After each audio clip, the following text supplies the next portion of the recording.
You don't ruin your life in one big mistake. You ruin it quietly. Daily. With habits so normal you don't even notice them anymore.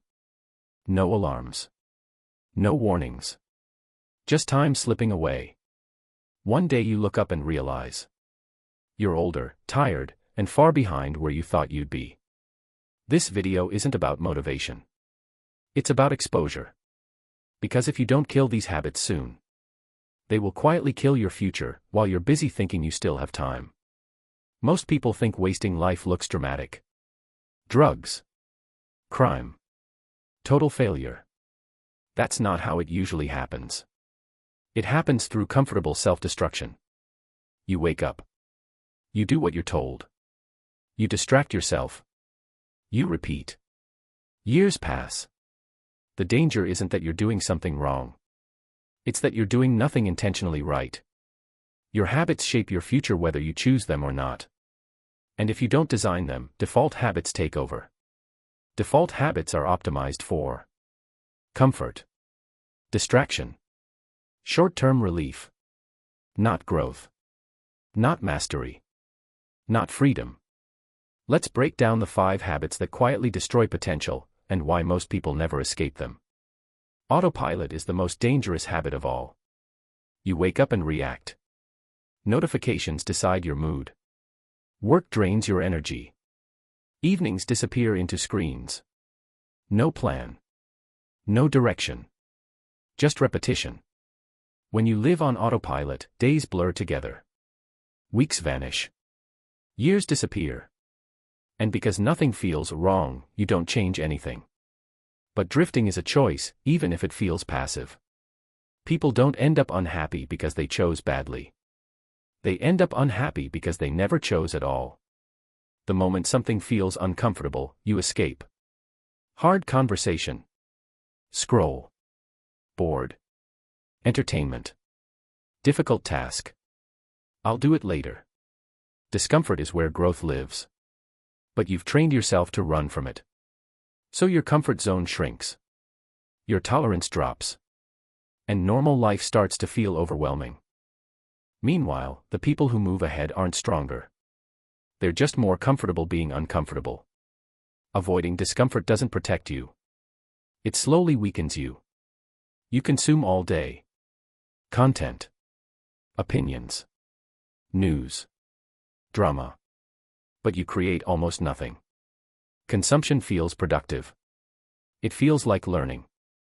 It feels like progress. It isn't.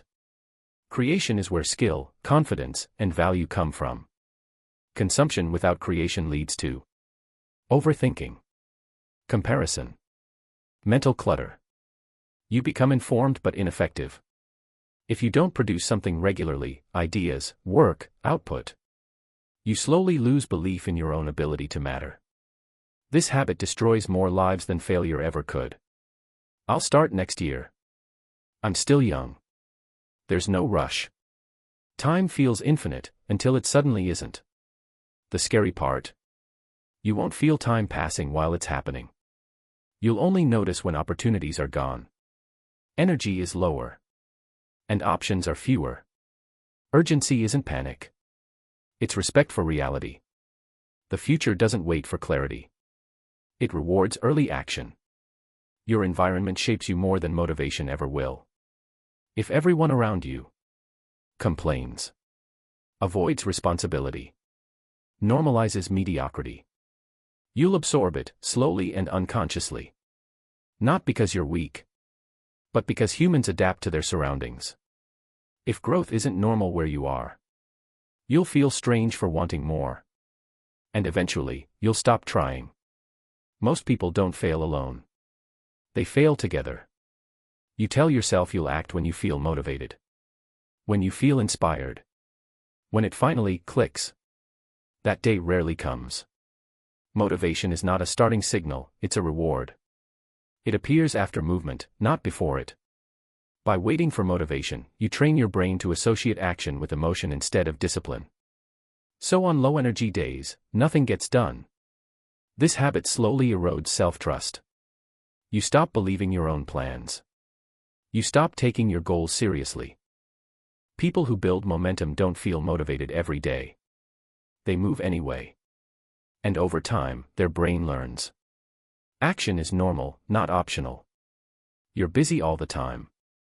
But nothing meaningful is changing. Emails. Meetings. Tasks. Errands. Busyness feels productive, but it's often just movement without direction. Progress requires focus. Busyness avoids it. This habit keeps you exhausted but stagnant. You end every day tired, yet unsatisfied. The danger isn't laziness. It's misplaced effort. If your daily actions don't connect to a long-term outcome, you're not building a future. You're maintaining a loop. Busy people burn out. Focused people break through. You stay distracted so you don't have to think. Because thinking honestly is uncomfortable. Reflection forces questions like, why am I still here? What am I avoiding? What am I afraid to admit? So you stay busy. You stay entertained. You stay numb. But without reflection, patterns repeat. Mistakes recycle. Years pass without correction. Growth doesn't come from doing more. It comes from seeing clearly. Avoiding reflection doesn't protect your peace. It delays your awakening. This habit sounds harmless. It isn't. Good enough slowly kills ambition. You stop pushing. You stop refining. You stop asking, what's possible? Comfort replaces curiosity. Stability replaces growth. And one day, you realize. You didn't fail. You just stopped trying to improve. Great lives aren't built by extreme talent. They're built by refusing to settle, quietly, consistently. Average is seductive. Because it feels safe. But safety without growth becomes regret. Here's the hard truth. Your life won't change by accident. And it won't be wasted all at once.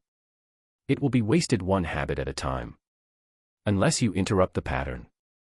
You don't need to fix everything today. You need to stop doing the things that are clearly destroying you. Wake up intentionally. Choose discomfort. Create more than you consume. Act sooner. Upgrade your environment. That's how futures are built. If this video hit uncomfortably close to home, good. That means awareness just kicked in. Subscribe if you want real self-improvement without lies. Because wasted potential hurts more than failure ever will.